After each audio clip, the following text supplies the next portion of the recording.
ஏறத்தாழ 115 111 மாவட்டங்கள்ல அதிகமான வறட்சி இருக்கும் அப்படின்னு சொல்லியிருக்காங்க. ஆனால் இந்த நடவடிக்கையை அடுத்து என்ன கட்டமாக மேற்கொள்ளப் போகிறார்கள்?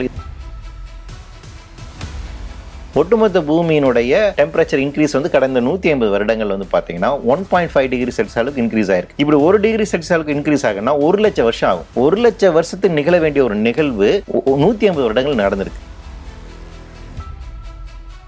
12 மாநிலங்கள் சொன்ன மாதிரி இருக்கு சார் மத்திய அரசு. இந்த பெரிய லெவலில் பாதிக்கிறோம். தமிழ்நாடு சொல்லிருக்காங்களா இல்லையா? இப்போ ஐஎம்டி என்ன வார்னிங் கொடுக்குறாங்க ஹீட் வேவ்ஸ்க்கு? இப்போ வந்து நான் ஸ்கூலுக்கு போயிட்டு இருந்த காலத்தில் வந்து அவர் மழைக்கு லீவ் விட்டுட்டு இருந்தாங்க இல்லைங்களா? இப்போ வந்து பசங்களுக்கு என்ன வெயிலுக்கான லீவ் கொடுக்குறாங்க, வெயில் அதிகமாக இருக்கும். ஹீட் வேவ்ஸ்க்கான வார்னிங் கொடுக்குறாங்க இல்லையா? ஹீட் வேவ்ஸ்னு ஐஎம்டி எப்படி தெரியுமா டிஃபைன் பண்ணுறாங்க? சமையல் எண்ணெய் மற்றும் உணவுப் பொருள் ஏற்றுமதியில் 20 ஆண்டு கால அனுபவம் பெற்ற ஸ்டார் எக்ஸ்போர்ட் ஹவுஸ் கயல் ஆக்ரோ ஃபுட்ஸ். வணக்கம். கடந்த 2-3 மாதமாகவே எல்லாரும் எல்னினோ தாக்கத்தால் பெரிய லெவலில் மழை பெய்யும், வறட்சி ஏற்படும்லாம் சொல்கிறாங்க, அச்சுறுத்துறாங்க. உண்மையாலுமே அப்படிலாம் நடக்க வாய்ப்பு இருக்கா இல்லையா, நம்ம எப்படிலாம் தயாராகணும் அப்படிங்கிறதுக்காக பூ உலகின் நண்பர்கள் குழுவை சேர்ந்த வழக்கறிஞர் வெற்றிச்செல்வம் அவர் கூட தான் பேச போகிறோம். வணக்கம் சார். வணக்கம். எல்னினோன்னு சொல்லி பயமுறுத்துறாங்க சார். முதல்ல எல்னினோனா என்ன, கொஞ்சம் எளிமையாக விளக்க முடியுமா? அதாவது நம்ம பூமியினோட கிளைமேட்டிக் கண்டிஷன்ஸ் இருக்கு இல்லையா? இப்போ வந்து வட துருவம் தென் துருவத்தில் வந்து பனிப்பாறைகள் இருக்கு, ரொம்ப ஒரு குளிர்ந்த பிரதேசங்கள் இருக்கு. அதுவே வந்து மிடில் ஈஸ்ட்னு சொல்லக்கூடிய அந்த பகுதியில் வந்து பாலைவனம் அப்படிங்கிறது இருக்கு. இந்தியா போன்ற பகுதிகள்லாம் பார்த்தீங்கன்னா உங்களுக்கு பல்லுயிர் அதிகமாக இருக்கக்கூடிய ஒரு பயோடைவர்சிட்டி அதிகமாக இருக்கக்கூடிய. அப்போ என்ன, பூமியில் இருக்கக்கூடிய ஒவ்வொரு தட்பவெப்ப சூழ்நிலையும் வேறு விதமாக மாறுபடுது இல்லைங்களா? அந்த கிளைமேட்டிக் கண்டிஷன்ஸ் வேறு மாதிரி இருக்குது. டெல்லியில் இருக்கிற மாதிரி கிளைமேட் நமக்கு இருக்கிறதுல, நமக்கு இருக்கிற கிளைமேட் இருக்க மாதிரி தூத்துக்குடியில் இருக்கிறதுல. ஸோ இதெல்லாம் வித்தியாசம் இருக்குல்ல. அப்போ என்னென்னா, ஒவ்வொரு பிராந்தியத்திலும் இருக்கக்கூடிய அந்த தட்பவெப்ப நிலைமையை வந்துட்டு அமைப்பதற்கான நிறைய இயற்கையாக இருக்கக்கூடிய நிறைய விஷயங்கள் இருக்குது. ஸோ அது வந்து கிளைமேட்டிக் சிஸ்டம்ஸ் நம்ம சொல்கிறோம். இப்போ இந்த கிளைமேட்டிக் சிஸ்டத்துக்கு வந்து நீங்கள் அது ஜென்ரலாக நம்ம சொல்லும் போது அண்டர்ஸ்டாண்ட் பண்ணுறது கஷ்டமாக இருக்கும் இல்லையா? அதனால் ஒவ்வொரு பகுதியில் இருக்கக்கூடிய கிளைமேட்டிக் அமைப்புகளை வந்து பார்த்திங்கன்னா தனியாக வந்து ஒரு பேர் கொடுத்து அழைக்கிறாங்க, அவ்வளோதான், வேறு ஒன்றுமே. ஸோ அந்த வகையில் கடலுடைய சுழற்சி அமைப்பு முறை, நமக்கு கடலில் வந்து நீரோட்டம் இருக்கும், ஓஷன் கரண்ட் சொல்கிறீங்களா? அந்த நீரோட்டத்தை வந்து ஒவ்வொரு பகுதியிலும் எப்படி இருக்குதோ அதற்கான தனியாக ஒரு பெயரிட்டு அழைக்கிறாங்க. ஸோ அது வந்து இப்போ பசிபிக் ரீஜனில் இருக்கக்கூடிய அந்த கடலுடைய சுழற்சி மையத்தை வந்து பொறுத்த வரைக்கும் எல்லினோ இஎன்எஸ்ஓன்னு சொல்லுவாங்க. அது வந்துட்டு எல்லினோ சதர்ன் ஆசிலேஷன். அந்த கடலுடைய சுழற்சி அமைப்பு முறை எப்படி இருக்குது, அந்த சுழற்சி அமைப்பு முறை அது வந்து அட்மாஸ்பிரிக்கில் காற்றோடு சேர்ந்து எப்படி வந்து அது வந்து இன்ட்ராக்ட் பண்ணுதோ அதை பொறுத்து அதை வந்து எல்லினோவா அல்லது லானினா அப்படின்னு வகைப்படுத்துவாங்க. ரொம்ப சுருக்கமாக புரிஞ்சுக்கணும் அப்படின்னு பார்த்தீங்கன்னா, பசிபிக் ரீஜனில் கடல் ரொம்ப சூடாச்சுன்னா கடல் நீரோட்டம் எப்படி இருக்கும், அந்த நீரோட்டம் அதிகம் சூடாகிறதுனால அது காற்று மண்டலத்தில் என்ன மாதிரி பிரச்சனைகள் உண்டாக்கும், அதன் காரணமாக எந்த பகுதியில் என்ன மாதிரி பாதிப்புகள் உண்டாக்கும் அப்படிங்கிறது தான் இது பேசிக்கான விஷயம். அதில் வெப்பக்காற்று வந்துச்சுன்னா அது எல்லினோ, குளிர்ந்த காற்று வந்துச்சுன்னா அது லானினா, அவ்வளவுதான். இப்போ வந்து வெப்பக்காற்று வரப்போது அதான் எல்னினோன்னு சொல்றாங்க. ஆமா. இது பசிபிக் ரீஜன்ல ஏற்படுற மாற்றத்தால தான் உலகம் முழுக்க பாதிப்பு ஏற்பட போகுது. அதாவது என்னன்னா, பசிபிக் ரீஜன்ல இருக்கும்போது நமக்கு பாதிப்பு எங்க இருக்குன்னா குறிப்பாக சவுத் ஈஸ்ட் ஏஷியாவை பொறுத்த வரைக்கும். அதுக்கப்புறம் இந்த பக்கமாக இருக்கக்கூடிய லாட்டின் அமெரிக்கா அண்ட் அமெரிக்கா போன்றோம். ஸோ இந்த பிராந்தியத்துக்கு தான் அதிகமான பாதிப்பு இருக்கும் இந்த எல்லினோ அமைப்பு முறையை பொறுத்த வரைக்கும். இதில் ஏன் சொல்றாங்கன்னா, இது நாள் வரைக்கும் உருவான எல்லினோ அமைப்பு முறையை விட இப்போ தற்போது இருக்கக்கூடிய இந்த எல்லினோ அமைப்பு ரொம்ப கடுமையானதாக இருக்கும். ஸோ அதனால இந்த பிராந்தியங்களில் பாதிப்பு இருக்கும் அப்படின்னு சொல்றாங்க. கடுமையா இருக்கும் அப்படின்னா எப்படி சார் ஒப்பிடுறது? அதாவது என்னன்னா, அது என்ன அளவோடு வச்சிருக்காங்க அப்படின்னு பார்த்தீங்கன்னா, கடலுடைய வெப்பத்தை பொறுத்து தான்.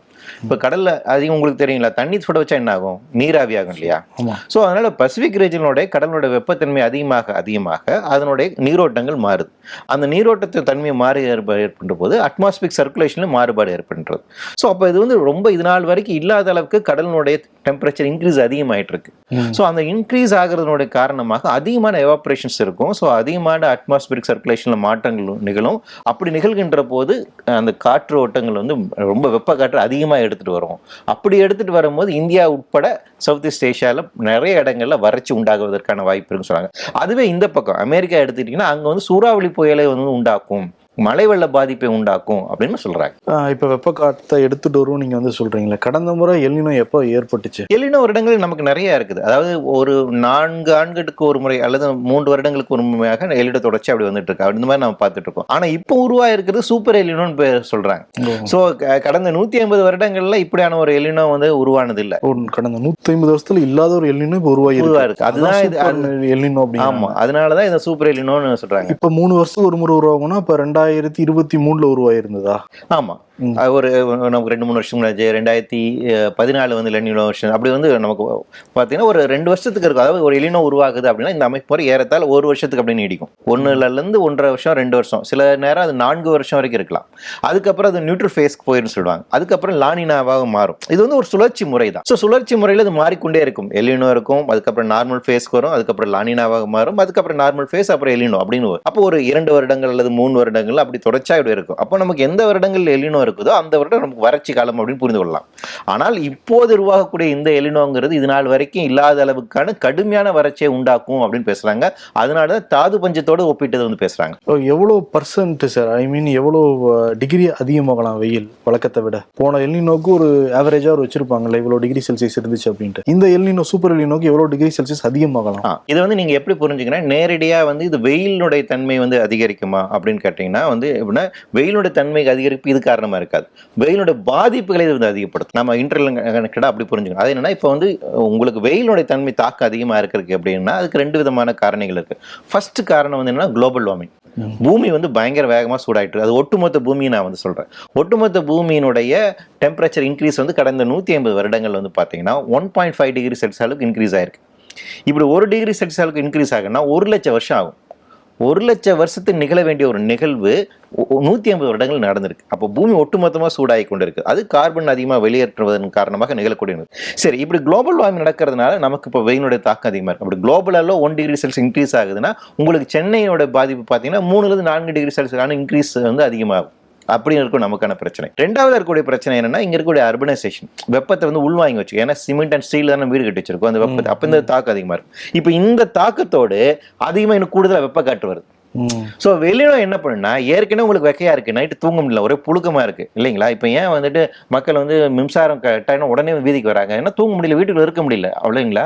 அவ்வளவு நெருக்கடியே இருக்குது. அப்போ அந்த நெருக்கடியை அதிகப்படுத்தும். அப்போ இந்த வெக்கத்தன்மையை உங்களுக்கு வந்து அதிகப்படுத்தும். அதிகமான இது வருகின்ற போது உங்களுக்கு நீர் வறட்சியை வந்துட்டு உண்டாக்கும். ஸோ வெயிலுடைய பாதிப்பை வந்துட்டு இது வந்து இன்னும் பயங்கரமா இன்க்ரீஸ் ஆகும். ஸோ அந்த இன்டர் கனெக்டடா இருக்கக்கூடிய ஒரு விஷயங்களாக நம்ம இதை வந்து புரிந்து கொள்ளலாம். ஓகே, இப்போ அமெரிக்காவில் சூறாவளி வருங்கிறீங்க, இந்தியாவை பொறுத்த வரைக்கும் தமிழ்நாட்டை பொறுத்த வரைக்கும் வெப்பம் அதிகமாக இருக்கும்னு சொல்றீங்க. இப்போ இதுக்கு மத்திய மாநில அரசு ரொம்ப தயார் நிலையில தான் இருக்காங்களா, இல்லை கொஞ்சம் ஸ்லோவாக தான் அதை அணுகுறாங்களா இந்த விஷயத்தை? அவங்க என்ன செய்கிறாங்க அப்படிங்கிறதுக்கான வெளிப்படையான தகவல் வரல. ஏன்னா இப்போ 2 வாரங்களுக்கு முன்பாக ஒன்றிய அமைச்சர் அக்ரிகல்ச்சருக்கான மினிஸ்டர் வந்துட்டு அவங்க ஒரு ஹை லெவல் மீட்டிங் வந்து கண்டக்ட் பண்ணியிருக்காங்க. அதில் வந்து என்ன கண்டறிஞ்சிருக்காங்கன்னு பார்த்தீங்கன்னா இந்தியா அவங்க 115 டிஸ்ட்ரிக்ஸை வந்து ஐடென்டிஃபை பண்ணியிருக்காங்க. இந்த எல்னினோ பாதிப்பு அதிகமாக இருக்கக்கூடிய பகுதிகளாக வந்து 115 மாவட்டங்களை கண்டறிஞ்சிருக்காங்க. அந்த 115 மாவட்டங்களில் 111 மாவட்டங்கள் ஹை ப்ரையாரிட்டின்னு கூட சொல்லியிருக்காங்க. இதெல்லாம் அதிகமாக பாதிப்பு உள்ளாகக்கூடிய மாவட்டங்கள் இருக்காங்க. இப்போ இந்த மாவட்டங்கள் என்ன மாவட்டங்கள் அப்படின்னு அவங்க இன்னும் அறிவிக்கல. ஆனால் வட இந்தியா சார்ந்திருக்கக்கூடிய மாநிலங்கள் தான் பெரும்பான்மையாக இருக்கு. ஆந்திரா, கர்நாடகா, ஒடிசா, மத்திய பிரதேஷ், உத்தரப்பிரதேஷ், ராஜஸ்தான், குஜராத் இந்த மாதிரி மாகாணங்கள்ல சொல்லியிருக்காங்க. ஸோ இந்த மாநிலங்கள்ல அதிகமான பாதிப்பு இருக்கும். அப்போ வந்து ஏறத்தாழ 115-111 மாவட்டங்களில் அதிகமான வறட்சி இருக்கும் அப்படின்னு சொல்லியிருக்காங்க. ஆனால் இந்த நடவடிக்கையை அடுத்து என்ன கட்டமாக மேற்கொள்ள போகிறார்கள், இதற்கான என்ன நிவாரணம் செஞ்சிருக்காங்க, என்ன மாதிரி விஷயங்கள் எதிர்கொள்ள போறாங்க என்பதற்கான போதுமான அறிக்கைகளை வந்து அரசிடம் வந்து இல்லை. இதுல என்ன பெரிய பிரச்சனை அப்படின்னா நீங்க ஒரு விஷயம் உண்டாகுது அதுக்கு அப்போ நடவடிக்கை எடுக்கிற அப்படிங்கிற மாதிரி காலநிலை மாற்றம் சார்ந்து இருக்கக்கூடிய நடவடிக்கை மேற்கொள்ள முடியாது. ஏன்னா வருஷம் ஃபுல்லா நீங்க அதுக்கு ரெடி ஆகணும். இப்போ ஹீட் வேவ்ஸ்ல வந்துட்டு நம்ம பிரான்ஸ்ல வந்து பார்க்குறோம் 1300 பேர் இறந்து போயிருக்காங்க ஒரு மாசத்துக்குள்ளாக வந்துட்டு அதுல வந்து ஒரு 40 பேர் வந்து வெப்பம் தாங்காம தண்ணியில போய் குதிச்சு நீந்த முடியாம இறந்து போயிருக்காங்க. அந்த அளவுக்கு பயங்கரமா இருக்கு. அப்ப நீங்க அது வந்து ஒரு நாள் இந்த பிரச்சனை இருக்கக்கூடாது. ஏன் அப்படின்னு பிரான்ஸ் ஏன் உதாரணமா சொல்றேன்னா, பிரான்ஸ் இது நாள் வரைக்கும் அவங்க வெப்பத்தை இவ்வளவு எதிர்கொண்டது இல்லை. அவங்களுடைய கட்டுமானங்கள் எல்லாமே வந்து பார்த்தீங்கன்னா குளிர் சார்ந்து இருக்க மாதிரி தான் இருக்கிற கட்டுமானங்கள். அதனால தான் ரோடு உருகி போகுது. அவங்க கட்டிடங்கள் எல்லாமே அந்த ஆர்கிடெக்சர் முறை எல்லாமே குளிர்காலத்துக்கு ஏற்ற மாதிரி இருக்கக்கூடிய அமைப்பு முறை. இங்க வெப்பம் அதிகமாகுது, டயரே கூட ஏதோ வந்து உருகி போகுது, அந்த ஏர் ரன்வே வந்து உருகி போகுது. அதெல்லாம் உண்மைதானுங்களா? அது உண்மைதான். அதான் யூரோப்ல இது பயங்கரமான பாதிப்பு இருக்குது. தொடர்ச்சி அந்த பாதிப்பு அவங்க பார்த்துக்கிட்டு இதெல்லாம் எல் நினோ தான் காரணம் இல்ல. இது வந்து அது குளோபல் வார்மிங் வந்து காரணம். அங்க இருக்கக்கூடிய போலார் வெர்டெக்ஸ் உடைப்பு சொல்லுவாங்க. எல் நினோ இந்த பாதிப்புகளை இன்னும் அதிகப்படுத்தும். இப்ப நம்ம ரீஜனுக்கு பொறுத்த வரைக்கும் வந்துட்டு அதாவது என்னன்னா, நீங்க இப்ப இயல்பா இப்படி புரிஞ்சுக்கலாம். அதாவது பூமியினுடைய இயற்பாக கூட கிளைமேட்டிக் கண்டிஷன்ஸ் இருக்கு இல்லையா? இப்ப வெயில் காலம் இருக்கு, இது நம்ம கோடை வெயில் தான். இந்த கோடை வெயில் இவளுக்கு அதிகமா வெயிலா இருக்கிற காரணம் குளோபல் வார்மிங். அதுக்கு ரெண்டாவது காரணமா இருக்கு நம்மளுடைய அர்பனைசேஷனோட ஹீட் வெளியே போகாம டிஸ்பர்ஸ் ஆகாம இருக்கும். மூணாவது இந்த எலினோ வரும்போது அது பாதிப்பை இன்னும் அதிகப்படுத்துங்க. அப்போ ஒவ்வொரு பகுதிக்கும் இந்த மாதிரி பிரச்சனை இருக்கும். ஏன் நான் பிரான்ஸை வந்து சொல்றேன்னா, அவங்க கட்டுமானம் இதெல்லாம் எதிர்பார்க்காத கட்டுமானம் இல்லைங்களா? அப்ப நான் என்ன சொல்றேன்னா, நீங்க எப்படி உங்களுக்கு தற்காலத்து கொள்ள முடியும்னா இதை ஆன்டிசிபேட் பண்ணணும் இல்லையா? அப்ப காலநிலை மாற்றம் இந்த மாதிரி பாதிப்புகளை உண்டாக்கும். எலினோ வந்துட்டு முன்னாடி இருக்கிற மாதிரி இல்ல, வேற மாதிரி மாறு வருது. அது காலநிலை மாற்றத்தின் குளோபல் வார்மிங் காரணமாக பயங்கரமா மாறிட்டு இருக்கு. அது எப்படி சிம்பிளா நீங்க புரிஞ்சுனா, பசிபிக் ரீஜன் கடல் சூடாயிட்டு நான் சொன்னேன் இல்லையா? எந்த அளவுக்கு சூடாதுன்னா, ஒரு செகண்டுக்கு 13 அட்டாமிக் பாம்பு அடிச்சா எந்த அளவுக்கு ஹீட் வருமோ அந்த அளவுக்கு ஹீட்டை வந்து கடல் உள்வாங்கிட்டு இருக்கு. எவ்ரி செகண்ட் வந்து 13 அட்டாமிக் பாம்பு அடிச்சிங்கன்னா, ஹிரோஷிமால பயன்படுத்த அட்டாமிக் பாம்ஸ்லாம் அது எவ்வளவு ஹீட் இருக்குங்களா, அந்த ஹீட்டை உள்வாங்கிட்டு இருக்கு. கொஞ்சம் ரொம்ப மிகைப்படுத்தப்பட்ட சொல்ல மாதிரி அறிவியல் ரீதியாக இருக்கக்கூடிய ஆய்வை நான் சொல்றேன். அது வந்து கணக்கிடுறாங்க எந்த அளவுக்கு ஹீட்டை வந்து உள்வாங்கிட்டு, கடல் வந்து எந்த அளவுக்கு ஹீட்டை வந்து உள்வாங்கிட்டு இருக்கு. அதை வந்து எர்த் எனர்ஜி இம்பேலன்ஸ்னு சொல்லுவாங்க. அதாவது பூமியை நோக்கி எந்த அளவுக்கு சன்னோட ரேடியேஷன் வருது, அது இங்க எந்த அளவுக்கு பட்டு எந்த அளவுக்கு வெளியே ரிஃப்ளெக்ட் ஆகி வெளியே போகுதுங்கிறதுக்கான கணக்கீடு இருக்கு. அந்த ஆய்வறிக்கைகள் நான் உங்களுக்கு தரேன், ஷேர் பண்ண ஒன்றும் பிரச்சனை இல்லை. இது வந்து எல்லாமே நான் சொல்றது எல்லாமே சயின்டிபிக் லிட்ரேச்சர்ல இருந்து சொல்றேன். அப்ப அவங்க சொல்லக்கூடிய கணக்கு அதை வந்து ஈஸியா எளிமையா புரிஞ்சுக்கிற முடியாது. அதுக்கு இந்த கணக்கிட்டு சொல்றாங்க. அப்போ இந்த ஹீட்டை நீங்கள் எந்த அளவுக்கு புரிஞ்சுக்கலாம் அப்படின்னு. அப்போ வந்து 13 அட்டாமிக் பாம்ஸ் ஹிரோஷிமால பயன்படுத்தின பாம்பு சொல்கிறேன். ஹிரோஷிமால பயன்படுத்தப்பட்ட அந்த அட்டாமிக் பாம்பு அடிச்சா எந்த அளவுக்கு ஹீட்டோ அந்த ஹீட்டை வந்து உள்வாங்கிட்டு இருக்கு. அப்போ இந்த நிலைமை வந்துட்டு புதிய ஒரு கிளைமேட்டிக் கண்டிஷன்ஸ் உருவாக்கிட்டு இருக்கு, குளோபல் வார்மிங். அப்போ இதுக்கு வந்து அரசாங்கம் ஆன்டிசிபேட் பண்ணிட்டு அடுத்த 25 ஆண்டுகள் இப்படித்தான் இருக்குது நடவடிக்கை மேற்கொள்ள வேண்டும். அந்த நடவடிக்கைகள் அரசு மேற்கொண்டிருக்காங்கன்னு கேட்குறேன். அப்போ என்னன்னா, நீங்க இப்போ எலினோ இப்போ அறிவிச்சிருக்காங்க, ஐஎம்டி அவங்க ஒரு ரிப்போர்ட் கொடுத்துட்டாங்க, இதோட பாதிப்பு இருக்கும்னு சொல்றாங்க. WMO அவங்க ஒரு ரிப்போர்ட் கொடுத்துருக்காங்க, வேர்ல்ட் மெட்ரோலஜிக்கல் ஆர்கனைசேஷன் ஒரு ரிப்போர்ட் பண்ணாங்க, ஜூன் 2 அவங்க கொடுத்துட்டாங்க, ரொம்ப ஆபத்து பயங்கரமா இருக்கும். யூரோப்பியன் ஏஜென்சி அவங்க ஒரு ரிப்போர்ட் கொடுத்துருக்காங்க, இந்த பகுதியிலெல்லாம் பாதிப்பு இருக்கு, அதில் இந்தியாவில் வந்து உங்களுக்கு வறட்சி பயங்கரமா இருக்கும், உணவு உற்பத்தி பாதிப்படையும் அப்படின்னு அவங்க சொல்லிட்டாங்க. ஸோ இந்த நிலைமையில தான் ஒன்றிய அரசாங்கம் அவங்க வந்து ஒரு கூட்டத்தை ஏற்பாடு பண்றாங்க, அப்போ ஆலோசனை பண்றாங்கன்றாங்க. இப்போ என்ன பிரச்சனை அப்படின்னா, இது வந்து நீங்க 1 மாசத்துக்கு முன்னாடியோ 2 மாசத்துக்கு முன்னாடியோ உடனே பிரச்சனையை ஆரம்பிச்சு தீர்த்து விட முடியுமா? கிடையாது. நீங்க வருடந்தோறும் ரெடியா இருக்கணும். ஹீட்ல இருந்து எப்படி நீங்க மக்களை பாதுகாப்பீங்க? எல்லாருக்கும் ஏர் கண்டிஷன் கொடுக்க முடியுமா? இல்ல இந்தியாவுக்கு ஏர் கண்டிஷன் போட முடியுமா? ஏன்னா 90% மக்கள் அன்னார்க் செக்டர்ல இருக்காங்க. இந்தியாவில் இருக்கக்கூடிய 90% மக்கள் அன்னார்க் செக்டர்ல இருக்காங்க. அவங்க எல்லாம் தினசரி கூலிகளாக இருக்காங்க, கொத்து வேலையில செய்யறவங்க இருக்காங்க, மீனவர்களா இருக்காங்க, விவசாயிகளா இருக்காங்க. இவங்க எல்லாம் வெளியே வந்தாதான் வேலைன்னு இருக்காங்க. அவங்களுக்குள்ள அவங்க வீட்டுல உட்காந்துக்கிட்டோ இல்ல ஏசில உட்காந்து வேலை செய்யறதுக்கான ப்ரிவிலேஜ் கிடையாது. அப்ப இவங்களை எப்படி நம்ம ப்ரொடெக்ட் பண்ண போறோங்கிற கேள்வி இருக்குங்களா? அப்ப இயற்கையாக இருக்கக்கூடிய பசுமை பரப்பை வளர்ப்பதன் மூலமாக தான் இவங்களுக்கு பாதுகாக்க முடியும். ஆனா நம்ம பசுமை பரப்பை அடிச்சுக்கிட்டு இருக்கோம். அப்ப அரசினுடைய தயாரிப்பு நிலை அப்படிங்கிறது எப்படி இருக்கணும் அப்படின்னு பாத்தீங்கன்னா, இந்த ஹீட் ரெசிலியண்டா இருக்கக்கூடிய இயற்கை அமைப்புகளை பாதுகாப்பதற்கு நடவடிக்கை மேற்கொள்ளணும். அதை நாம செஞ்சிருக்கோமான்னு கேட்டீங்கன்னா இல்ல. அப்ப அது இல்லாதனுடைய பாதிப்பு என்ன? ஏன் இப்ப எல்லாம் ஏசி நம்ம நோக்கி விடுறோம்? 2020 வந்து பாத்தீங்கன்னா மெக்கன்ஸ்லே இன்ஸ்டிடியூட் வந்து ஒரு ஆய்வறிக்கை வந்து வெளியிடுறாங்க. அந்த ஆய்வறிக்கை என்ன சொன்னாங்களா, இந்தியாவில் வெயிலுடைய தாக்கம் வந்துட்டு அன்லிவபிள் கண்டிஷன் போகும்னு சொன்னாங்க. அதை பேஸ் பண்ணி வேர்ல்டு பேங்க் ஒரு ரிப்போர்ட் வந்து கொடுக்குறாங்க, இந்தியாவில் ஏசியோட வியாபாரம் $7 பில்லியன் அளவுக்கு இருக்கு அப்படின்னு ஆப்பர்ச்சுனிட்டி. இப்போ அரசாங்கம் எதை எடுத்துக்கணுங்கிறதான் கேள்வி. நீங்க வந்து இது ஒரு பிசினஸ் ஆப்பர்ச்சுனிட்டியா பாக்குறீங்களா இல்ல மக்களை பாதுகாப்பு நடவடிக்கையா பார்க்கணுங்கிறதா? இப்போ நீங்கள் வந்து இப்போ ஏசி விற்பனை அதிகமாகுது, தமிழ்நாட்டில் எலக்ட்ரிசிட்டி டிமாண்ட் அது நமக்கு அதிகமாகுது. இப்போ ஒரு நாளைக்கு 21,000 மெகாவாட் நமக்கு தேவைப்படுது. அப்போ இது எல்லாமே இன்டர்லிங்க்டாக இருக்கக்கூடிய, அப்போ அரசினுடைய முன் தயாரிப்பு அப்படிங்கிறது என்னவா இருக்குன்னா, நீங்கள் இயற்கையாக இருக்கக்கூடிய அமைப்பு நேச்சுரல் பேரியர்ஸ் இருக்குங்களா, அதன் மூலமாக தான் ஹீட்டை வந்து பாதுகாக்க முடியும். அப்போ அந்த நடவடிக்கைகளை நம்ம மேற்கொள்ள நடக்கணும். அந்த விஷயங்களை நம்ம செஞ்சிருக்கோமான்னு கேட்டிங்கன்னா கிடையாது. ஆனால் ஹீட் ஆக்ஷன் பிளான் நம்ம வச்சிருக்கோம், சென்ட்ரல் கவர்மெண்ட்டும் வச்சிருக்காங்க, state government heat action plan இருக்கு. ஹீட் ஆக்ஷன் பிளானை பொறுத்த வரைக்கும் நீங்க வெளியே போகாதீங்க, தண்ணி குடிங்க, டீஹைட்ரேட் ஆகாம இருங்க, பாதுகாத்துக்கோங்க அப்படின்னு சொல்றாங்களே. அதை தாண்டி ஒரு பெரிய ஆக்ஷன் பிளான் அப்படிங்கிறது இல்லை. தொழிலாளர்களை பாதுகாப்பதற்காகவோ இல்ல திறந்த வெளியில் வேலை செய்யக்கூடிய பிற நபர்களை பாதுகாப்பதற்கான ஒரு ஆக்ஷன் பிளான் நம்மகிட்ட இருக்கு. விவசாயிகளை பாதுகாக்கிறதுக்காக பெரிய பிளான் இல்லைங்கிறது, விவசாயிகளையும் பாதுகாத்து. ஆமா, எதுவுமே இல்லை. அது வந்து எப்படி இன்னும் கூடுதலாக எப்படி சொல்லலாம்னு பாத்தீங்கன்னா, இப்போ தமிழ்நாட்டை பொறுத்த வரைக்கும் லேபர் டிபார்ட்மெண்ட் கீழே இருக்காங்க. அதில் வந்து 22 நல வாரியங்கள் இருக்குது. ஒவ்வொரு தொழிலாளர் செக்டர்ஸ் தனியாக பிரிக்கிறாங்க. கன்ஸ்ட்ரக்ஷன் லேபர்ஸ் தனியாக வந்து பிரிக்கிறாங்க, வேற ஒவ்வொரு செக்டராக இருக்குது. அக்ரிகல்ச்சர் லேபர்ஸ் வந்து தனியாக பிரிக்கிறாங்க, ஒவ்வொரு ஃபேக்ட்ரி லேபர்ஸ்.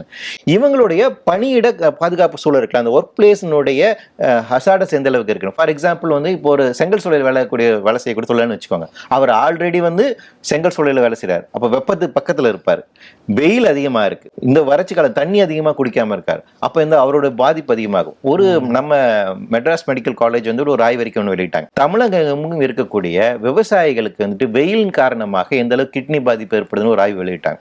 அது வந்து லேசன்ட் சொல்லக்கூடிய ஒரு மெடிக்கல் ஜேர்னலில் ரிப்போர்ட் ஆச்சு, இன்டர்நேஷனலாக ரெப்யூட்டடான ஒரு ஜேர்னல். அதில் என்ன சொல்றாங்கன்னு பார்த்தீங்கன்னா, அதிக வெப்பத்தில் வேலை செய்யக்கூடிய விவசாயிகளுக்கு கிட்னி பாதிப்பு இருக்குன்னு கண்டறிஞ்சிருக்காங்க. அப்போ திறந்த வெளியில வேலை செய்யறது, அப்போ இவங்களோட ஒர்க் பிளேஸுங்கிறதே ஹசார்டஸா இருக்கு இல்லைங்களா? ஒரு கன்ஸ்ட்ரக்ஷன் லேபருக்கு அவரு காலையில் 11 மணில 3 மணிக்கு வெயில தானே வேலை செய்ய வேண்டியது இருக்குது இல்லைங்களா? ஃபேக்டரிஸ்ல வேலை கூடிய தொழிலாளர்கள். அப்போ இவங்களை துறை சார்ந்து இருக்கக்கூடிய அந்த பணியிட சூழல்ல இருந்து அவங்களை பாதுகாப்பதற்கான என்ன மெத்தடாலஜி வச்சிருக்கோம் அப்படிங்கிறது நம்மகிட்ட இல்லை. என்ன பாதுகாப்பு சூழல் வச்சிருக்கோம் அப்படின்னு கிடையாது. அப்போ இதையெல்லாம் அரசு வந்து செய்ய வேண்டிய வேலைகள் இந்த இடத்துல பெரிய லேக்குனா இருக்குது. இதை அவர்கள் முன்னெடுத்து செய்யணும் அப்படின்னு இப்போ மத்திய அரசு சொல்றப்ப நீங்க தமிழ்நாட்டை சொல்லலைன்னு நினைக்கிறேன். தமிழ்நாட்டில் 12 மாநிலங்கள் சொன்ன மாதிரி இருக்கு சார் மத்திய அரசு. இந்த பெரிய லெவலில் பாதிப்பு தமிழ்நாடு சொல்லிருக்காங்களா இல்லையா? தமிழ்நாடு சொல்லல. ஆனா என்ன பிரச்சனை அப்படின்னு பாத்தீங்கன்னா, தமிழ்நாட்டுக்கு வந்து நமக்கு வந்து அவங்க ஐடென்டிஃபை பண்ண ப்ரையாரிட்டி லிஸ்ட்ல வந்து அக்ரிகல்ச்சர் பார்த்தீங்கன்னா உணவு உற்பத்தியில அந்த ஆஸ்பெக்ட்ல இருந்து அவங்க சொல்றாங்கன்னு நினைக்கிறேன். ஏன்னா அதுக்கான போதியமான தகவல் வெளியே வரல. அவங்க சொல்லியிருக்கபடின்னு பாத்தீங்கன்னா அக்ரிகல்ச்சர் ஆஸ்பெக்ட்ல இருந்து பாத்தீங்கன்னா உணவு உற்பத்தி எங்கெல்லாம் பயிர் பாதிப்பு எங்கெல்லாம் அதிகமாக இருக்கணும். ஆனால் தமிழகத்தை பொறுத்த வரைக்கும் ஒரு முக்கியமான நமக்கு வெப்பம் அதிகமான பாதிப்பு பார்த்தீங்கன்னா ஹியூமிடிட்டி லெவல் அதிகமாக இருக்கு. அதனால உயிரிழப்புகள் அதிகமாக இருப்பதற்கான வாய்ப்பு இருக்கு. ஏன் இப்போ வந்து பிரான்ஸ்ல வந்து வேறு இறந்து போறாங்க? இன்னொரு முக்கியமான ரீசன் என்னன்னா, டெம்பரேச்சர் இன்க்ரீஸ் ஆகிறது மட்டும் அங்கே காரணம் இல்லை, ஹியூமிடிட்டி லெவல் அங்கே அதிகமாக இருக்கு, காற்றில் ஈரப்பதம் அதிகமாக இருக்கு. வட இந்தியாவை கம்பேர் பண்ணும்போது தென் இந்தியாவில் ஹியூமிடிட்டி லெவல் அதிகமாக இருக்கு. தமிழகத்தை பொறுத்த வரைக்கும் கிளைமேட் ஸ்டுடியோ வந்து ஒரு ஆய்வு பண்ணியிருக்காங்க. அண்ணா யூனிவர்சிட்டியோட கிளைமேட் ஸ்டுடியோ ஒரு ஆய்வு பண்ணியிருக்காங்க. ஹியூமிடிட்டி லெவல் வந்து பார்த்தீங்கன்னா கடந்த காலத்தில் இன்க்ரீஸ் ஆகிட்டு இருக்கு. ஹியூமிடிட்டி லெவல் இன்க்ரீஸ் ஆகிற என்ன பிரச்சனை பண்ணா, இப்போ வந்து நீங்கள் வெயிலில் போகிறீங்க, இயல்பாக உங்களுக்கு வேர்க்கும் இல்லைங்களா? ஏன் வேர்க்குது, எப்படி வேர்வை வேலை செய்யுது அப்படின்னு பார்த்தீங்கன்னா, வெயில் பட்ட உடனே உங்கள் தோல் வந்துட்டு வந்து ஒரு செமிக்கை வந்து மூளைக்கு அனுப்புது. மூளை வந்து அடடா பாடி ஹீட் ஆகுது, நம்ம கூல் பண்ணணும் அப்படி பண்ணுறக்க ஒரு ஹார்மோனுக்கிட்ட அது செமிக்கை அனுப்பும். அந்த ஹார்மோன் வந்து உள்ளேருந்து தண்ணியை வெளியே அனுப்புது. அந்த தண்ணி உங்கள் பாடியை கூல் பண்ணும். இது வந்து தெர்மோ ரெகுலேஷன், பாடிக்கான கூலிங் மெக்கானிசம். இந்த கூலிங் மெக்கானிசம் எப்போ வேலை செய்யணும் வந்து பார்த்தீங்கன்னா, காற்றில் ஈரப்பதம் கம்மியாக இருந்தால் தான் வேலை செய்யும். காற்றில் ஈரப்பதம் அதிகமாக இருக்கும்போது என்ன ஆகுனா, உங்களுக்கு வேர்க்குது இல்லையா, அது எவாபரேட் ஆகாது. அப்போ உங்களுக்கு மீண்டும் மீண்டும் வேர்க்காது, இல்லை எவ்வளோதான் வேர்த்தாலும் வந்துட்டு உங்கள் பாடி வந்து கூல் ஆகாது. அப்போ நீங்கள் தண்ணி குடிச்சிட்டே இருப்பீங்க, அந்த தாகம் அடங்காது. அப்போ நமக்கு காற்றில் ஈரப்பதம் அதிகமாக இருக்க ஒரு பிரச்சனை. அப்போ டெம்பரேச்சர் இன்க்ரீஸ் ஆகுது, இந்த வெப்ப காற்று உங்களுக்கு அதிகமாக இருக்கு. அந்த நேரத்தில் வந்து பார்த்தீங்கன்னா காற்றில் ஈரப்பதம் அதிகமாக இருக்கு அப்படின்னா வந்து மனிதர்களுக்கு ஹீட் ஸ்ட்ரோக் வரலாம், இறந்து போகலாம், அந்த ஆபத்து இருக்கு. அப்போ இதை வந்து கணக்கிட்டு இருக்காங்களா அப்படின்னு கேட்டீங்கன்னா கிடையாது. இப்போ இதை கணக்கிடுவதற்கான முறை நம்மகிட்ட இருக்கான்னு கேட்டீங்கன்னா, இப்போ ஐஎம்டி என்ன வாங்கி கொடுக்குறாங்க ஹீட் வேவ்ஸ்க்கு? இப்போ வந்து நான் ஸ்கூலுக்கு போயிட்டு இருந்த காலத்துல வந்து அவரு மலைக்கு லீவ் விட்டுட்டு இருந்தாங்க இல்லைங்களா? ரமணா அங்கிள் வர்றாரு, ஓகே நமக்கு லீவ் கிடைச்சிடும் அப்படின்னு நினைச்சிருந்தேன். இப்போ வந்து பசங்களுக்கு என்ன வெயிலுக்கான லீவ் கொடுக்குறாங்க, வெயில் அதிகமா இருக்கும், ஹீட் வேவ்ஸ்க்கான வார்னிங் கொடுக்குறாங்க இல்லையா?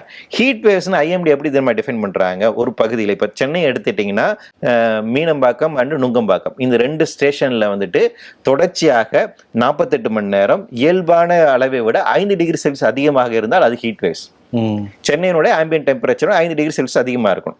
அல்லது 37, 38, 40 கிட்ட போயிருச்சுன்னா உங்களுக்கு வந்துட்டு அது 48 ஹவர்ஸ் கணக்கு பண்றாங்க. ஆனா யூரோப்ல என்ன மெத்தடாலஜி ஃபாலோ பண்றாங்கன்னு பார்த்தீங்கன்னா, யூடிசிஏன்னு ஒரு மெத்தட் ஃபாலோ பண்றாங்க, யூனிவர்சல் தெர்மல் கிளைமேட் இண்டெக்ஸ் அப்படின்னு ஒரு மெத்தட் ஃபாலோ பண்றாங்க. அவங்க என்ன பண்ண நிறைய ஃபேக்டர்ஸ் கணக்கு எடுக்கிறாங்க. 2 மணி நேரம் 3 மணி நேரத்துல இருந்தா கூட உங்களுக்கு பாதிப்பு உண்டாகலாம். ஏன்னா வெயிடு வந்து உங்களுக்கு ரொம்ப ஹீட்டா இருக்குது, தெருவில் வந்துட்டு உங்களுக்கு எந்த காற்றோட்டமும் இல்லை, அப்படிங்கும்போது அந்த பாதிப்பு இருப்பில்ல. அப்போ 48 ஹவர்ஸ்ங்கிறதே வந்து ஒரு தப்பான விஷயம்.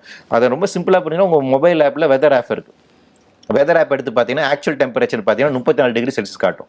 ஆனால் ஃபீல்ஸ் லைக் டெம்பரேச்சர் வந்து பார்த்தீங்கன்னா 38 காட்டும். நேற்று கூட ஒரு செய்தி வந்துச்சு, டெல்லியில் வந்து பார்த்தீங்கன்னா ஃபீல்ஸ் லைக் டெம்பரேச்சர் வந்துட்டு கிட்டத்தட்ட 50 நெருங்கிருச்சுன்னு சொன்னாங்க. ஆக்சுவல் டெம்பரேச்சர் அவங்களுக்கு வந்து 40 டிகிரி செல்சியஸ், ஆனா அது கிட்டத்தட்ட ஃபீல்ஸ் லைக் டெம்பரேச்சர் வந்துட்டு 49 கிட்ட போயிருச்சு. உணர்றது அப்படி இருக்கு, ஹையா இருக்கு. அது வந்து ஹீட் இண்டெக்ஸ்னு சொல்லுவாங்க. உங்க பாடி வந்து ஆக்சுவலா 51 டிகிரி செல்சியஸ் அளவுக்கு வெளி வெப்பம் இருந்தா எந்த அளவுக்கு இருக்குமோ அந்த உணர ஆரம்பிப்பீங்க. ஆனா ஆக்சுவல் டெம்பரேச்சர் வந்து பாத்தீங்கன்னா 40 தான் இருக்கு. இதுக்கு காரணம் என்னன்னா, காற்றில் வந்துட்டு ஹியூமிடிட்டி லெவல் எந்த அளவுக்கு அது வந்து இன்க்ரீஸ் ஆயிருக்கு, காற்றில் ஹியூமிடிட்டி லெவல் அதிகமா இருக்கு அப்படிங்கும்போது அப்போ வந்து பாடி எவ்வளவு தாங்கும், எவ்வளோ டிகிரி வரைக்கும் தாங்கும்? அதாவது உங்களோட பாடியினுடைய டெம்பரேச்சர் வந்து பார்த்தீங்கன்னா 36-37 டிகிரி செல்சியஸ் இது இருக்கணும். இதான் வந்துட்டு கொரோனா காலகட்டத்தில் பார்த்துருப்பாங்க இல்லையா. இந்த பாடி டெம்பரேச்சர் அப்படிங்கிறது 38, 39, 40 போயிருச்சுனால ஆபத்து. 40 கிராஸ் பண்றாங்கன்னா மனிதன் இறந்து விடுவாங்க, ரைட்டுங்களா. இப்போ இந்த இடத்துல வந்து இதை எப்படி கணக்கிடுது, உங்க பாடி டெம்பரேச்சர் கணக்கிட மாட்டாங்க, வெளியே இருக்கக்கூடிய அந்த டெம்பரேச்சரை வந்து எந்த அளவுக்கு தாங்க முடியும் அப்படிங்கிறது UTC அளவுகள்ங்கிறாங்க. அதான் ஹீட் இண்டெக்ஸ்னு சொல்றாங்க. அப்போ அந்த ஹீட் இண்டெக்ஸ் அப்படிங்கிறது ஒவ்வொருத்தருக்கும் ஒவ்வொரு இது மாதிரி மாறும். உங்க வயசை பொறுத்து, உங்களுக்கு இருக்கக்கூடிய வேற விதமான பிசிக்கல் ஆக்டிவிட்டியை பொறுத்து. நீங்க உட்காந்துக்கிட்டே வெயில இருக்கீங்கன்னா உங்களுக்கு ஓரளவுக்கு தான் பாதிப்பு. நீங்க வேகமா வெயில ஓடுறீங்கன்னா அது பாதிப்பு அதிகமாகும். ஏன்னா பாடிக்குள்ள ஹீட் ஜெனரேட் ஆகுது இல்லையா. அதுவே கும்பல்ல நிக்கிறீங்க, எல்லா வெப்பம் ஒரே இடத்துல தேங்குது, பஸ்ல போறீங்க அப்படின்னா அது இன்னும் பாதிப்பை வந்து உண்டாக்கும். அப்ப என்ன வேலை செஞ்சிட்டு இருக்கீங்கன்னு பொறுத்து. ஆனா ஒரு பிரீச்சிங் பாயிண்ட் இருக்குது. வெளியே இருக்க டெம்பரேச்சர் அப்படிங்கிறது வந்து நமக்கு UTC அளவுகடி பார்த்தீங்கன்னா 40 கிட்டலாம் போயிருச்சு அப்படின்னா அது வந்துட்டு ஆபத்து. ஹீட் இண்டெக்ஸ்லையுமே அதான் சொல்றாங்க. ஆனால் அந்த ஏர்லி வார்னிங் சிஸ்டத்தை வந்து இந்தியா வந்து பின்பற்றுறதில்ல. அன்பார்ச்சுனேட்லி அதான் பிரச்சனை. என்னன்னா இந்தியாவை பொறுத்த வரைக்கும் நமக்கு IMD வந்து பழைய 150 வருடங்களுக்கு முன்பாக என்ன முறை கையாண்டோ அதான் பண்ணிட்டு இருக்காங்க. ஒன்லி டெம்பரேச்சர் இன்க்ரீஸ்க்கான வார்னிங் மட்டும் தான் கொடுக்குறாங்களே ஒழிய காற்றில் ஈரப்பதம் அதிகமா இருக்கு, உங்க ஏரியாவில் இருக்கக்கூடிய ரேடியேஷன் லெவல் அதிகமா இருக்கு அப்படின்னு அதை வந்து கணக்கெடுப்பு செய்வதில்லை. ஸோ அதனால இந்த மாதிரி வார்னிங் சிஸ்டம் வந்து நமக்கு கொடுக்கறது இல்லை. அது ஒரு மிகப்பெரிய ஒரு ஆபத்து. ஓகே, இப்போ நம்ம எல்னினோ இப்போ குறிப்பிட்ட டேட்ல ஆரம்பிச்சு டேட்ல முடின்னு ஏதாவது இருக்கா, இல்லை நம்ம எல்னினோல தான் இப்போ வாழ்ந்துகிட்டு இருக்கோமா? எல்னினோ நமக்கு கிட்டத்தட்ட வந்துட்டு ஸ்டார்ட் ஆயிடுச்சு. வந்து ஜூலை வந்துட்டு உங்களுக்கு வந்து அதனோட பிகினிங் ஸ்டேஜ் இருக்கும் அப்படிங்கிறாங்க.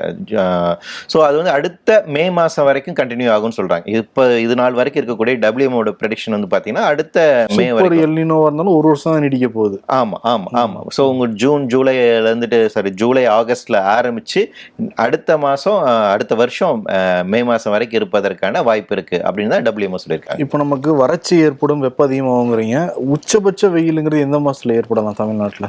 இப்போ ஜூலை ஆகஸ்ட் உங்களுக்கு ஆரம்பிச்சு அக்டோபர் வரைக்கும் நமக்கு வெயில் இருக்கும். ஸோ வந்து ஜூன் ஜூலை ஆகஸ்ட் செப்டம்பர் அந்த காலத்தில் நமக்கு வந்துட்டு அதிகபட்ச வெயில் இருக்கும். ஸோ உங்களுக்கு அது கரெக்டாக அக்டோபர் நமக்கு மான்சூன் செட் ஆகிற வரைக்கும் வெயிலுடைய தாக்கம் இருக்கும். ஸோ நம்ம போன வருஷம் கடந்த ஒரு 5 வருடம் நீங்கள் நல்லா கவனிச்சு பார்த்தீங்கன்னா தெரியும், உங்களுக்கு அக்டோபர் மிட் வரைக்குமே நமக்கு வெயில் இருக்கும். கரெக்டாக வந்து உங்களுக்கு வந்து அந்த பங்குனி முடிஞ்சு நமக்கு மாசி மாதம் வரும்போது தான் உங்களுக்கு வந்து அடுத்து வரும். ஸோ அந்த மழை காலம் ஆரம்பிக்கிற வரைக்கும் நமக்கு வெயிலுடைய தாக்கம் இருப்பதற்கான வாய்ப்புகள் இருக்கு. ஓகே, மழைங்கிறது எப்படி இருக்கும்? அதுவும் வந்து இப்போ வறட்சி காலம் அப்படிங்கிறனால கம்மியாக மழை பெய்யுமா, இல்லை வழக்கத்தோட ரொம்ப அதிகமாக மழை பெய்ய வாய்ப்பு இருக்கு? வழக்கத்தோட அதிகமாக பெய்யறதுக்கான வாய்ப்பு இருக்கு. ஆனால் அந்த மழையுமே வந்து பார்த்தீங்கன்னா ஒரு ஷார்ட் டைம்ல ஹெவி ரெயின்ஃபாலை கொண்டு வரும். மேக வெடிப்புன்னு நம்ம சொல்றோம் இல்லையா, அப்படியான ஒரு சூழல் இருக்கும். இப்போ ஒன்றும் இல்லை, தூத்துக்குடியில் கொஞ்ச நாளுக்கு முன்னாடி நம்ம வந்து ஒரு சூறாவளி வந்து உருவானதை வந்து பார்க்குறோம். நிலப்பகுதியில் இந்திய பகுதியில் குறிப்பாக தமிழக பகுதியில் இந்த மாதிரி சூறாவளி உண்டாகுவது என்பது ரொம்ப ரொம்ப அரிதான ஒரு நிகழ்வு. ஆனால் இப்போ வந்து உண்டாகிருக்கு. இது ஏன் உண்டாகுது அப்படின்னா ஒரு வெப்பக்காட்டு ஒரு பகுதியிலும் குளிர்ந்த காட்டு ஒரு பகுதியிலும் வந்து சேருகின்ற போது மேலே இருந்து இன்னொரு அழுத்த உருவாகும் போது அந்த மாதிரி சூறாவளி உண்டாகும். இந்த மாதிரி அமைப்பு முறை பார்த்தீங்கன்னா அமெரிக்காவில் தான் உண்டாகும்.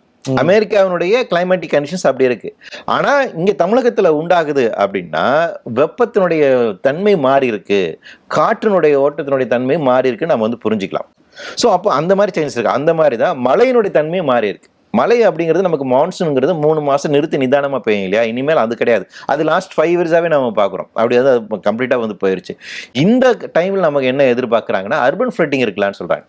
இப்போ நமக்கு 96 காயல்பட்டத்தில் 96 சென்டிமீட்டர் மழை பெஞ்சது இல்லைங்களா வந்துட்டு, அந்த மாதிரி ஒரு குறிப்பிட்ட காலத்துக்குள்ள வந்து அதிகமான மழைப்பொழிவை உண்டாகலாம். ஸோ மழையினுடைய பாதிப்பும் அதிகமாக இருக்கும். வெயிலுடைய பாதிப்பு அதிகமாக போகுது, மழையோட பாதிப்பு அதிகமாக போகுது. வெயில் வந்து நீங்க சொல்றீங்க அக்டோபர் வரைக்கும் இருக்கலாங்கிறது, மழைங்கிறது நம்ம டிசம்பர்ல தான் நிறைய பார்ப்போம் மழை. ஆமா, அக்டோபர் நவம்பர் டிசம்பர் நமக்கு அந்த மழை காலத்துல தான். டிசம்பருங்கிறது அக்டோபர் நவம்பர் டிசம்பர் வரைக்கும் நமக்கு மழை இருக்கும். ஆனா அந்த மழை வந்து நமக்கு விட்டு விட்டு பெய்யுமா அப்படின்னு கேட்டீங்களா, ஒன்றும் இல்லை. இப்போ 2 வாரம் வந்து வெயில் நமக்கு இங்கே கொளுத்துது, திடீர்னு நைட் ஏதோ ஒரு மழை பெய்யுது இல்லைங்களா. ஸோ இந்த ஒரு ஃபினாமினா நமக்கு வந்துட்டு இருக்கும். ஆனால் அப்படி கொட்டி தீர்க்கின்ற மழையினுடைய அளவு அதிகமாக இருக்கும். இப்போ நம்ம என்ன சார் பண்ணணும், என்ன ப்ரிகாஷனாக நம்பணும்? அரசாங்கம் பண்ணுறது ஓகே, நம்ம கேட்குறோம், அவங்க பண்ணாதான் உண்டுங்கிற மாதிரி இருக்கும். இப்போ பொதுவாக மக்கள் எந்த லெவலில் தயாராக இருக்கணும் அந்த எல்னினோவுக்கு? இதில் 2 விதமான பிரச்சனை இருக்குது. நமக்கு அந்த ப்ரிவிலேஜ் இருக்காங்கிறது தான். இப்போ எனக்கு வசதி இருக்குது, வாய்ப்பு இருக்குது அப்படின்னா நான் ஒர்க் அட் ஹோம் எடுத்துக்கலாம் இல்லைங்களா. என்னால் வந்துட்டு ஒரு ஏசி இருக்கிற இடத்துல என்னால் வேலை செஞ்சுக்கிட்டே வாழ்ந்து முடியும். எல்லாருக்குமே அந்த சான்ஸ் இருக்காங்கிறதா வந்து கேள்வி. அப்போ என்னன்னா நான் 2 தரப்புக்குமே சொல்லுங்க சார். அப்போ 2 தரப்பும் பேசுகின்ற போது வந்து என்னன்னா சிவில் சொசைட்டியா நம்ம அரசிடம் கோரிக்கை வைக்கணும். இது வந்து அரசு ஸ்டேட்டுங்கிறது அதுக்காக தான் இருக்கு இல்லைங்களா. அப்போ ஸ்டேட் வந்து இந்த வேலையில முன்னெடுக்கணும் அப்படிங்கிறதா. அப்போ நான் என்ன சொல்றோம் அப்படின்னா ஃபர்ஸ்ட் திங் நம்ம பண்ண வேண்டியதுன்னா இயற்கை அமைப்புகளை வந்து பாதுகாப்பதன் மூலமாக தான் நீங்கள் வந்து ஒரு நிலப்பரப்பை வந்துட்டு வெப்பம் இல்லாமல் பாதுகாக்க முடியும். ஸோ அதுக்கான முக்கியமான வந்து பசுமை பரப்பை வந்து நம்ம வந்து அதிகரிக்க வேண்டிய ஒரு தேவை இருக்குது. பசுமை பரப்பை அதிகரிக்கிறோமோ இல்லையோ இருக்கிற காடை வந்து நம்ம இன்னுமேலாச்சும் பாதுகாக்கணும், அது இன்னும் குறைக்காம இருக்கணும். அது அரசாங்கம் தான் சார் பண்ணணும். அது வந்து மரம் வளர்க்கணும்னு நினைச்சா கூட இடம் இல்லையே, இடம் இல்லை. அதனால என்னன்னா முடிஞ்ச வரைக்கும் நம்மளுடைய இதில் வந்துட்டு அப்போ நம்ம ரோல் அதில் என்னன்னா சிவில் சொசைட்டி அதை என்ஷோர் பண்ணணும். நீங்க ஏன் வந்து புதுசா வந்துட்டு காடுகளை அழிச்சு இந்த திட்டங்களை கொண்டு வர அப்படிங்கிற அந்த கேட்கணும். நம்ம முதல்ல வந்து அதை செய்யணும். அதே மாதிரி நம்மளுடைய நகரமயமாதலை நம்ம ரீவிசிட் பண்ண வேண்டிய தேவை இருக்கு. நகரத்தினுடைய தன்மை இருக்கு இல்லைங்களா, வந்து இப்போ நகரத்தில் வந்து உங்களுக்கு வந்து ஒரு எக்காலஜிக்கல் ஸ்பேஸுங்கிறது இல்லை, ஒரு கிரீன் ஆர்கிடெக்சர் முறையை நம்ம கொண்டு வர வேண்டியது இருக்கு. தமிழ்நாட்டில் பொறுத்த வரைக்கும், சென்னையை பொறுத்த வரைக்கும் நீங்கள் வந்து பார்த்தீங்கன்னா 3% தான் கிரீன் கவர் இருக்கு, மீதி எல்லாமே கட்டிடங்களா இருக்கு. அப்போ இது வந்து சஸ்டெயின் ஆகாது. அப்போ இந்த நான் அர்பனைசேஷன் ரீவிசிட் பண்ண வேண்டியது. மூன்றாவதாக இருக்க சொன்ன நான் ஏற்கனவே சொன்ன மாதிரி 90% இருக்கக்கூடிய அந்த அன்ஆர்கனைஸ்ட் செக்டர் கூடிய மக்களை பாதுகாப்பதற்கான பாலிசிஸ் வந்துட்டு வேணும். அது மூலமாக தான் அவங்கள வந்து பாதுகாக்க முடியும். ஏன்னா அந்த டிமாண்ட் அவங்க வந்து எதிர்கொள்ளணும். அப்போ அதுக்கு நான் பொறுத்த தமிழகத்தை பற்றி நான் என்ன சொல்லணும்னா, ஆல்ரெடி இங்கே உங்களுக்கு 22 நலவாரியங்கள் இருக்குன்னு, இண்டஸ்ட்ரியல் சேஃப்டி டிபார்ட்மெண்ட் இருக்காங்க, வெல்ஃபேர் டிபார்ட்மெண்ட் இருக்காங்க, லேபர் டிபார்ட்மெண்ட் இருக்காங்க. இவங்க எல்லாமே இந்த செக்டரோட ஆல்ரெடி வேலை செஞ்சுக்கிட்டு இருக்காங்க. இவங்களை பாதுகாப்பதான் இவங்களோட வேலையாக இருக்கு. அதில் கூடுதலாக இனிமேல் பாலிசிஸ் கொண்டு வரணும். இப்போ என்னன்னா தமிழ்நாட்டை பொறுத்த வரைக்கும் ஹீட் வேவ்ஸ் நான் டிசாஸ்டர் ஆல்ரெடி டிக்ளேர் பண்ணியிருக்கோம். ஆனால் என்னன்னா அதுக்கான அதை எப்படி நடைமுறைப்படுத்துவது, வேறு விதமான பாதிப்புகளை எப்படி எதிர்கொள்வது என்பதற்கான SOP நம்மகிட்ட வந்து இல்லை. ஸோ அந்த பாலிசிஸை வந்து நம்ம கொண்டு வரணும். அப்போ மக்கள் நாம என்ன வைக்கலாம்னா, நம்ம இந்த டிமாண்டை வந்து வைக்கலாம். எங்களை வந்து பாதுகாப்பதற்காக, இந்த துறைவாரி செக்டர்ஸ் வந்து பாதுகாப்பதற்கான அரசு இந்தந்த நடவடிக்கை மேற்கொள்ளணும். இப்போ ஒன்றும் இல்லை, பயிர் காப்பீட்டுக்காக வந்து விவசாயிகளுக்கு நம்ம வந்து சப்சிடிஸ் கொடுக்குறோம். அதே போல் வந்து மீனவர்களுக்கு வந்து அவங்க குறிப்பிட்ட நேரம் கடலுக்கு செல்லாமல் இருப்பதற்காக அவங்களுக்கு நம்ம வந்து உதவித்தொகை கொடுக்குறோம். அந்த மாதிரி வெயிலுடைய தாக்கம் அதிகமாக இருக்கும்போது உழைப்பாளிகளுக்கு, தொழிலாளர்களுக்கு இவங்களை பாதுகாப்பதற்கான ஊக்கத்தொகை கொடுக்கலாம். அவங்களுக்கான நம்ம ஹெல்ப் சோஷியல் செக்யூரிட்டிக்கான மெஷர்ஸை வந்து நம்ம கொண்டு வரலாம். ஸோ தட் அந்த காலகட்டத்தில் அவங்க வெயில போய் வேலை செய்யாமல் இருக்கலாம்.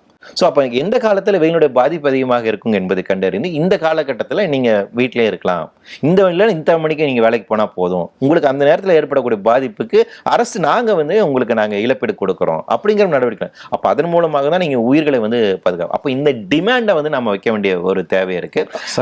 ப்ரிவிலேஜாக இருக்கவங்களுக்கு வந்து நீங்கள் முடிஞ்ச அளவுக்கு டீஹைட் ஆகாமல் இருக்கிறது பார்க்கறதுக்கான ஒரு விஷயமா நான் சொல்லுவாங்க. அது என்னன்னா முக்கியமாக கர்ப்பிணி பெண்களுக்கு வந்துட்டு அவங்க இயல்பாக டீஹைட் ஆகிட்டே இருப்பாங்க இல்லையா. அதனால நீங்கள் அதிகமாக நீர் சத்து சார்ந்து இருக்கக்கூடிய உணவு எடுக்க வேண்டியது இருக்கு, ரெஸ்ட் ரூமை பயன்படுத்துறது. இன்னொரு முக்கியமான பிரச்சனைனா, வேலை பணியிடங்களில் பெண்களுக்கு இருக்கக்கூடிய முக்கியமான பிரச்சனைனா அவங்கள ரெஸ்ட் ரூம் யூஸ் பண்ண முடியறது இல்லை, அதிகமாக போகிறது இல்லை.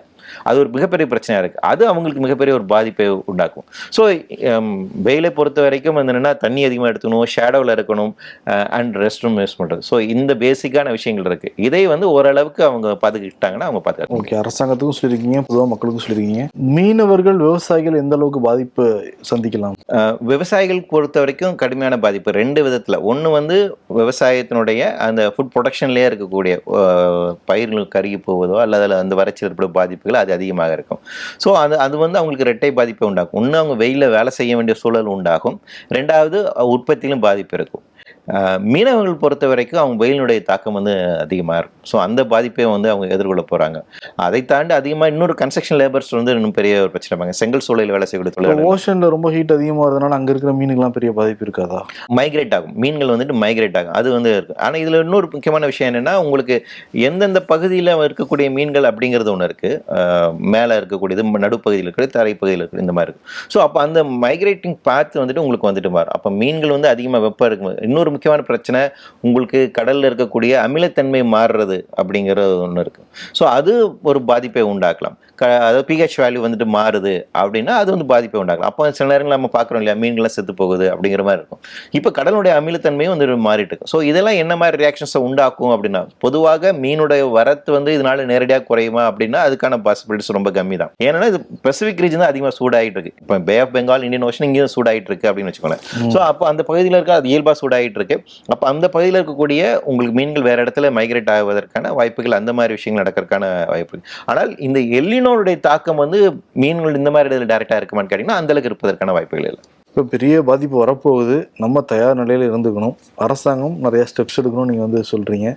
வேறு ஏதாவது ப்ரிகாஷன்ஸ் நம்ம பண்ண வேண்டியது இருக்கா சார்? ப்ரிகாஷன்ஸ் வந்து பொறுத்த வரைக்கும் இன்னும் முக்கியமானது என்னென்னா, உங்கள் உடம்பை பற்றி நம்ம தெரிஞ்சிக்க வேண்டிய ஒரு தேவை இருக்குது. ஸோ என்னென்னா நம்ம பாடிக்கான ஒரு இயல்பு கண்டிஷன்ஸ் இருக்குது. இது வரைக்கும் நம்ம வந்து வெப்பத்தை வந்து ஒரு பெரிய பிரச்சனையாக சந்திச்சே இல்லை இல்லைங்களா. நமக்கு வந்துட்டு ஒரு ஜுரம் வந்தால் தெரியும், இல்லை வெயில் வந்து மழை அதிகமாக இருந்துச்சு புயல் இதெல்லாம் தான் தெரியும், இல்லை வேறு விதமான பாதிப்பை நம்ம இருக்கணும். ஆனால் உங்கள் பாடியினுடைய தெர்மோ ரெகுலேஷன்ஸ்னு ஒன்று இருக்குது. ஒரு ஹீட்டை வந்து எப்படி வேலை செய்யுது, உங்கள் பாடிக்கான டெம்பரேச்சர் வேலை செய்ய அப்படிங்கிற அவேர்னஸ் வந்துட்டு மக்கள்கிட்ட போதுமான அளவுக்கு இல்லை.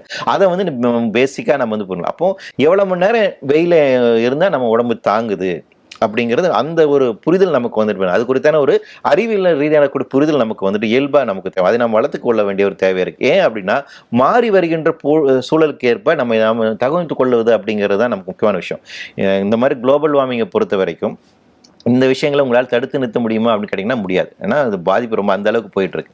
ஒரு விஷயம் நம்ம பண்ணலாம், மாறி வருகின்ற புதிய சூழலுக்கு ஏற்ப நாம் தகவமைத்துக் கொள்ளலாம். ஸோ அதுதான் டார்வினுடைய தியரி. ரெண்டாவது, இயல்பாக ட்ராபிக்கல் ரீஜனில் பொறுத்த வரைக்கும் நம்ம வெயில் அதிகமாக எதிர்கொண்டிருக்கோம். அதனால நம்ம தோல் வந்து கருப்பு இருக்குது இல்லைங்களா. கருநிறம் ஏன் இருக்குது அப்படின்னா வெயிலை எதிர்கொள்வதற்காக இருக்கக்கூடிய அளவுக்கு நம்ம ஸ்கின் வந்து எவல்யூஷனில் வந்து வளர்ந்துருக்கு. ஆனால் இந்த பரிணாம வளர்ச்சி அப்படிங்கிறது எந்த அளவுக்கு வெப்பத்தை தாங்கும் அப்படிங்கிற ஒரு கேள்வியும் இருக்குது. அப்போ என்னென்னா சயின்டிஃபிக்காக உங்கள் பாடியினோட அனாட்டமியை நம்ம அண்டர்ஸ்டாண்ட் பண்ண வேண்டியது. இந்த அனாட்டமியை அண்டர்ஸ்டாண்ட் பண்ணிட்டு ஓகே இந்த வெயிலை நம்ம எப்படி தாங்குவோம் அப்படிங்கிறது. அப்போ வெதரை குறித்து நீங்கள் பரிசீலிப்பது, அது கண்காணிப்பது அப்படிங்கிற முக்கியம். முன்னாடி நமக்கு ரொட்டீனாக ஒரு லைஃப் ஸ்டைல் இருந்துச்சு இல்லைங்களா. கிராமப்புறங்கள் இருக்கவங்க அவங்க வந்து வானத்தை வந்து பார்க்குறாங்க. அன்னைக்கு இருக்கக்கூடிய கிளைமேட்டிக் கண்டிஷன் இருக்குது, நீங்கள் மழை வருமா வராதா அப்படிங்கிற கணிக்கக்கூடிய ஒரு மனநிலை இருந்துச்சு. நமக்கு இன்னைக்கு கிடையாது. சிட்டி லைஃப்பில் நம்ம கம்ப்ளீட்டாக போயிடுச்சு. ஆனால் நமக்கு ஒரு ஆப் இருக்குது.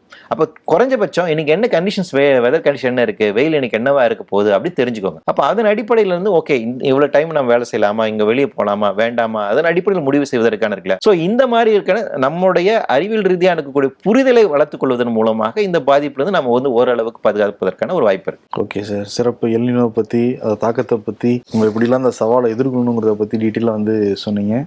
பேசுனதுக்கு ரொம்ப நன்றி சார். நன்றி. 20 ஆண்டுகளாக உலக நாடுகளுக்கு உயர்தர சமையல் எண்ணெய் மற்றும் உணவுப் பொருட்கள் ஏற்றுமதியில் இந்திய அரசின் ஸ்டார் எக்ஸ்போர்ட் ஹவுஸ் அங்கீகாரம் பெற்ற கயல் ஆக்ரோ ஃபுட்ஸ்.